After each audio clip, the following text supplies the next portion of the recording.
කොහොමද ඔයාලට කාලෙකට පස්සේ ආයෙත් vlog එකක් අරගෙන ආවා. ඉතින් දැන් උදේ 10:45යි ඔයාලා දැක්කා වගේ වීකෙන්ඩ් එකේ මම නැගිටින්නේ ඔය වෙලාවට තමයි. සතිය දවස් 5ේම උදේම නැගිටලා වීකෙන්ඩ් එකේ තමයි ඉතින් ඇති වෙන්න නිදාගන්න තියෙන්නේ. ඉතින් මම නැගිටලා මුණ සෝදලා දැන් දවස පටන් ගන්න තමයි යන්නේ. අද දවසේ ගෙවෙන හැටි මේ වීඩියෝ එකෙන් ඔයාලට බලා ගන්න පුළුවන්. අද දවසේ ප්ලෑන් කරපු වැඩ කිහිපයක් තියෙනවා. ඒ ටිකත් කරගෙන ඩේලි vlog එකක් විදියට තමයි මම මේ vlog එක අරගෙන ආවේ. මම මේ දැන් ගෑවේ ඇලෝවෙරා ජෙල්. එතකොට ඊට පස්සේ ටී එකකුත් හදාගෙන මම පටන් ගත්තා පොතක් කියවන්න. පොතක් ඉතින් කියවන්නේ වීකෙන්ඩ් එකේ ඔය වගේ වෙලාවකට තමයි. එහෙම නැත්තම් ඉතින් ඇත්තටම කියවන්න වෙලාවක් වෙන්නේ නැහැ. ඉතින් මේ පොත නම් ඇත්තටම මරු. මේකේ තියෙන්නේ ගෑල් ළමෙක් හැමදාම හීනෙන් පිරිමි ළමෙක්ව දකිනවා. ඊට පස්සේ එක දවසක නොහිතූ විදිහට ඒ පිරිමි ළමයා එයාගේ ලෝකෙට එනවා. හීන ලෝකේ ඉඳන් එයාගේ ලෝකෙට එන කතාව තමයි තියෙන්නේ. ඒකේ නම ඉතින් ඩ්‍රීම් බොයි. දැන් මම ඔය ලැප් එක පෙන්නලා අහන්නේ මගේ වෝල්පේපර් එක ලස්සනයිද කියලා. මේ මන්ත් එකේ මම තීම් එක විදිහට ලයිට් පින්ක් තමයි යූස් කරේ. ඉතින් මට අද පොඩි වැඩ ටිකක් තියෙනවා ඉවර කරගන්න. ඒ ටිකත් උදේම ඉවර කරගත්තාම මට මුළු දවසේම මං ගැන කියන්නේ මගේ මී ටයිම් එක ගන්න පුළුවන්. ඉතින් අද දවසේ මගේ මේන්ම දේ තමයි මම අද අපොයින්ට්මන්ට් එකක් දාලා තියෙනවා ෆේෂියල් එකකට. ඒ නිසා මම මේ ටික උදේම ඉවර කරගෙන ඒකට රෙඩි වෙන්න ඕන. කොහොමද ලිප්ස්ටික් මකලා ඉවරයි. අපි නෙල් කලර් එකක් ඇප්ලයි කරමු. මම ගන්නවා මේ glitter එක. එනම් glitter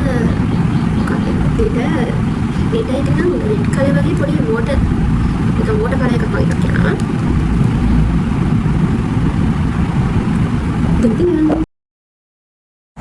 මගේ වැඩ ටික ඉවර වෙලා තවත් රෙඩි වෙන්න වෙලාව තිබ්බ නිසා තමයි මම නේල්ස් කරනවා කියලා හිතුවේ. මං ඇඳන් යන අවුට්ෆිට් එක තමයි දැන් මම ඔය පෙන්නන්නේ. එතකොට ඔය තමයි මං දාගෙන යන ජුවලරිස්.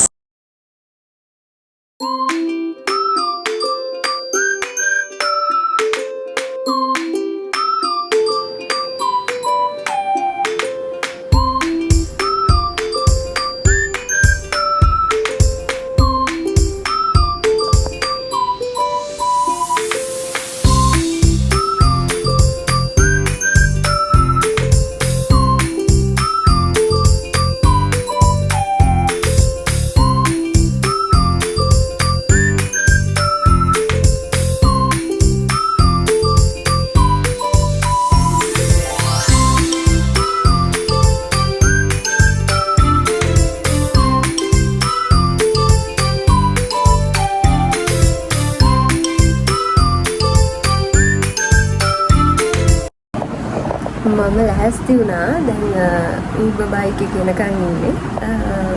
මේකප් මොනවද දැම්මේ නැහැ. අර නින්දෙන් නැගිට්ටා වගේ යන්න බැරි නිසා ලිප්ස්ටික් ටිකකුයි මස්කාරා ටිකකුයි දැම්මා. කොහොමද මොනට මේකප් කරලා වැඩක් නැහැ. ෆේෂියල් එකකට යන නිසා. ඉතින් මම කියනවා. ඇත්තටම මම නම් ගොඩාක් වෙලාවට ඌබර් නැත්නම් පික්මී බයික්ස් දාගෙන යනවා. මොකද ඒවා මාරම ඇෆෝඩබල්. ඒ වගේම ඒවා ඉක්මනට යනවා. හැබැයි පොඩි ප්‍රශ්නයකට තියෙන්නේ සමහර වෙලාවට මරණ බය පොඩ්ඩක් ඇති වෙනවා.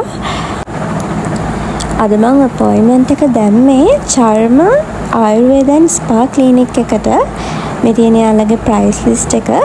ඇත්තටම මම යාළව highly recommend කරනවා. මොකද යාළගේ ට්‍රීට්මන්ට් වගේම කස්ටමර් සර්විස් එකත් මාරම හොඳයි.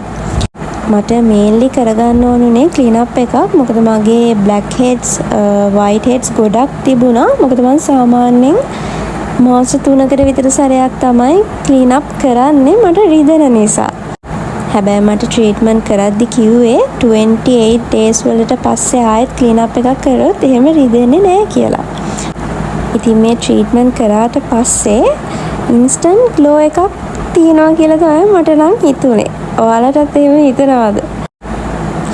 ඊට පස්සේ මං එහෙම මහර ගමට ටුක් එකක් දාගෙන ගියා. කිසිම unnecessary දෙයක් buy කරන්නේ නැහැ කියලා මට කියාගත්තා බලමු.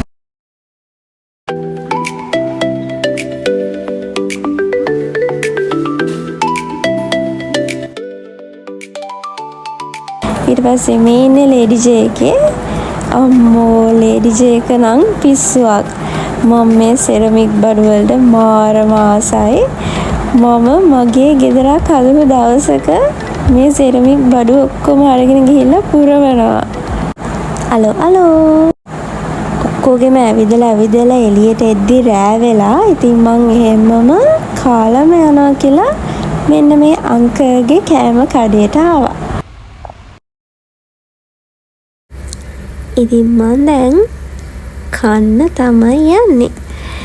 ඔයාලා තනියම දේවල් කරන එක ගැන, සෝලෝ ට්‍රැවල් කරන එක, සෝලෝ රෙස්ටොරන්ට් එකකට ගිහින් අලුත් කෑම try කරන එක, ඊට පස්සේ shopping කරන එක ගැන මොකද හිතන්නේ? ඔයාලට කොහොමද ඒක feel වෙන්නේ? මට නම් ඒක මාරම peaceful. සාමාන්‍යයෙන් මම ගොඩක් වෙලාවට peace of mind කෙනෙක් prefer කරන කෙනෙක් නිසා ගොඩක් වෙලාවට සෝලෝ දේවල් කරන්න කැමති. හැබැයි සමහරක් වෙලාවට ඒක boring. එතකොට මම කැමති කාත් එක්ක හරි එළියට යන්න, කට්ටියත් එක්ක travel කරන්න, තව කාත් එක්ක හරි shopping කරන්න. ඒක ගොඩක් වෙලාවට depend වෙන්නේ situation එක නැත්තම් mood එක මත තමයි. ඉතින් මම කාලා ඊට පස්සේ ගිහිල්ලා TV series එකක් එහෙම බලලා නිදාගත්තා. මගේ Sunday එකක් ගෙවුනේ ඔන්න ඔය විදිහට. vlog එක මෙච්චර වෙලා බලාගෙන හිටියට ගොඩක් thank you. ඉස්සරහට ගේන vlogs උත් බලන්න channel එක subscribe කරලා තියාගන්න. bye bye. කිසිම unnecessary දෙයක් buy කරන්නේ නැහැ කියලා මට කියාගත්තා බලමු. තව එකක් ගත්තා. Panel public. අද නම් මේ චුටි පැනල් බබායි. ඒ තමයි පැනල් බබා නම්බර් 1. ඉතින් මෙයා තමයි බැගින් වල. අපි බලමු තව කී දෙනෙක් අපි පවුලට කරලා කියලා.